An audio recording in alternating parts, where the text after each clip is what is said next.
কাস্টমাররা চাইলে আমাদের ওয়েবসাইটে পিক আপ রিকোয়েস্ট প্লেস করতে পারে। তার কবে কোন সময় কনভেনিয়েন্ট টাইম পিক আপের সেটা মেনশন করে ওনাদের ডিটেল অ্যাড্রেস দিয়ে পিক আপ রিকোয়েস্ট দিতে পারে।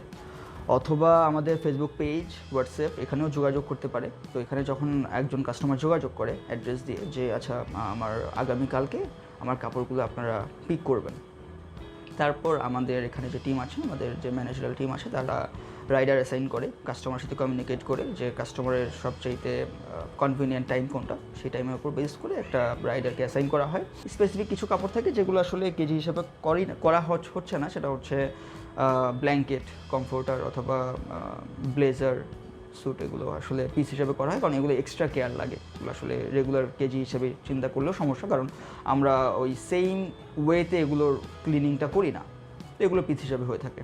এই মার্কেটটা আমার চোখে একটা ব্লু ওশেন, মানে টেকনিক্যালি এখানে এখনও অনেক সুযোগ আছে, অনেক অপরচুনিটিস আছে। আর আমার যে ভিশন, যে আমি চাই একটা মিনিমাম একটা চেঞ্জেস আনতে, ওটা যে কোনো ফিল্ডেই হোক। আর সেই সাথে মনে হয় যে আমি যদি ইন জেনারেলি মানুষের হেল্প করতে চাই, বিজনেসের উপরে কোনো কিছু নাই, এখানে আমার কর্মসংস্থান সৃষ্টি হবে। সেই সাথে যখন আমি একটা সার্টেন গ্রুপ অফ পিপলের কর্মসংস্থান সৃষ্টি করতে পারবো, তখন এর সাথে আরও অনেক মানুষ উপকৃত হবে।